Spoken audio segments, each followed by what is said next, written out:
Hello. I'm what's probably labeled as a serial global CEO. I've spent the last 25 years living and working in over 10 countries. Most people probably are lucky if they do one international assignment, but I've had the privilege of living in some fantastic places, very different. Sweden, Malaysia, Singapore, Myanmar, Azerbaijan. Ooh, where's that? I can see more people say. And in these 10 areas, I've worked for different people, but doing one job. CEO of mobile phone company, always challenging the big established companies. There is a statistic, quite a well-known statistic, that says 75% of all new startups fail. I look at my past 25 years, every one of those 10 companies is alive and kicking. Every one of those 10 companies is successful and still operational. Some of them have done successful IPOs. Some of them have bought the big established companies out that they came in to challenge. But every one alive and kicking, from Singapore to Sweden to Myanmar to Nigeria. And I look at this and think, what's different? If you check and do research, and a lot of people here will be doing business studies, it's all about marketing. It's all about understanding culture. It's all about understanding language. And here I am speaking English to a Spanish audience. Now, reality is, I don't speak one language other than English. And most of my posh London friends would say I don't speak English very well either. So, what's the difference? Why? Why did I choose this? The reason I chose it, very simple. I was about 38 years old, 20 years ago now. I took a phone call, and it was my brother. And he rang and said, look, you've been over in Asia now for 3 years. You've got children. Isn't it time you came home and got a normal job? And I looked down at my children who were like 2 years old and 4 years old at the time. The faces were beaming as they were watching this beautiful waterfall in the Malaysian jungle. And I basically said to my brother, not yet. Not if I can help it. Because I want this life. So eventually I left Malaysia, and I left in the normal way. I get a phone call. I'm sort of known as the go-to guy when you've got a problem with a mobile telephone company. And it's usually the guy at the end of the line says, the existing operators are expensive. The existing operators are ripping the consumers off. There's need for a new dynamic. But we've tried, and we've failed. Can you come over and give it a look? So I do my usual, get on a plane, I land in, say, Lagos, or Stockholm, or Vienna, and I do my best research ever. I get into a taxi, and I talk in very slow English and lots of hand languages. What phone do you use, Mr. Taxi Driver? And it's usually the same, I use XYZ. I'm not allowed to say. And again, you hear this, they're really bad, they're ripping us off, and there's no love there. So as I'm in the taxi, I look around and I think, can I do it again? Can I develop a kick-ass company? A company that can change lives? Develop an organization that will change the paradigm of and challenge the big giants when it's been failed before. And as I think this, the hairs on the back of my neck stand up.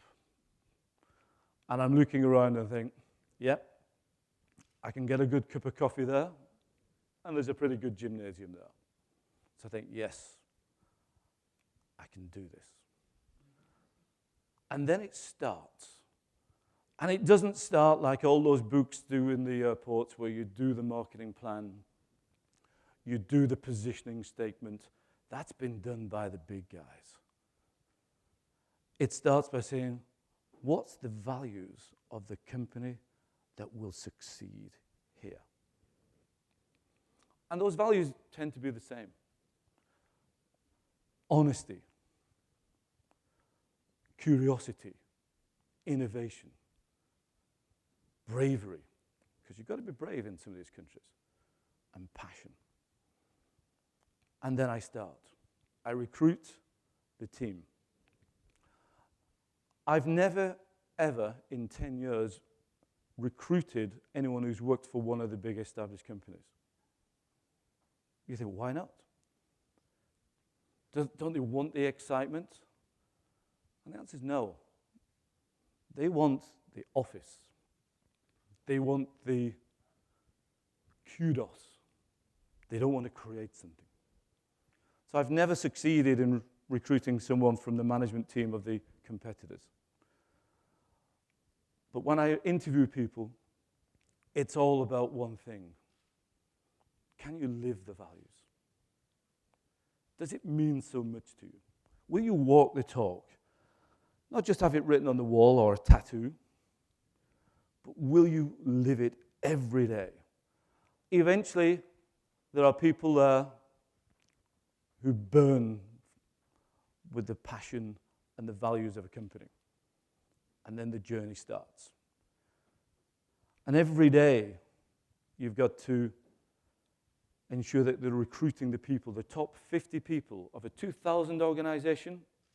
It's the top 50 that have to live those values, to drive it every day, to make sure that they are honest, that just because you're the CEO, you don't have an office.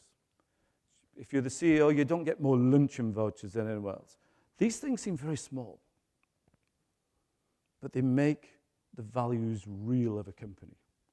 I say, it's not the marketing plan. It's not the positioning. It's not the network. It's not the brand.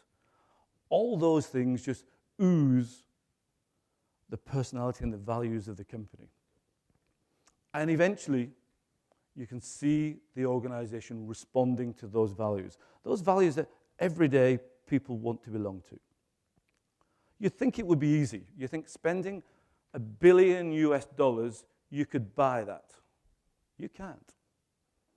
You can't buy people.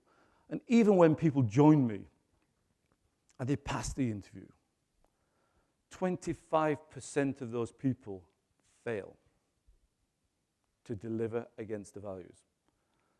Now, the good news on that statement is it means every 25% of the people get refreshed. It usually takes 12 months when you've got the organization singing and they know the values. They wake up in the morning wanting to change the world. One of the other statistics that I've come across, which is in my current company, when you deliver a value in every decision based on how you behave, not what you say, but how you behave, you get a motivated workforce. Of the 2,000 staff I've got, 95% are proud to work for the company. Not just, it's good, the salary's okay, proud. That's because they feel their life has been changed, because they can make a difference, not to the telephone society or the country I'm in, but to the society that they live. And imagine if you've got a salesperson 2,000 kilometers away, not turning up for the salary, not turning up for the bonus, but turning up because they are proud to make a difference. That creates that difference. It creates that difference that challenges those established organizations who spend millions on marketing positioning. And this has been the case in 10 different countries. Whether they be rich countries like Sweden or poor countries like Azerbaijan and Myanmar, whether they are Muslim countries or Christian countries. And it makes you think. People want to work for organizations that have human values, not marketing values, not corporate values, not corporate jargon, not vision statements. They want to wake up in the morning and think, today I can make a difference. Today I work for an honest company. I don't work for a company that does deals in closed doors.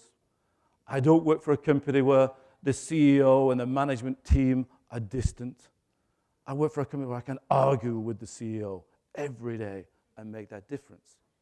Now, that has meant the difference between 75% failure and 100% success.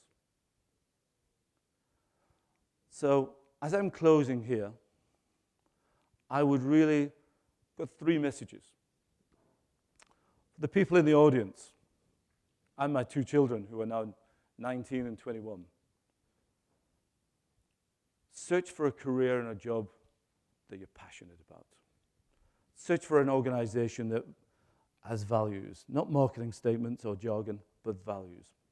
Values that you believe in. Because by then, and by doing that, you can change the world. And this world needs to be changed. And it's up to the young people out there to change it. It's possible. It's doable. Enjoy it and embrace it. My final message, if my brother's out there, I'll be home soon. Unless I get another telephone call. Thank you very much.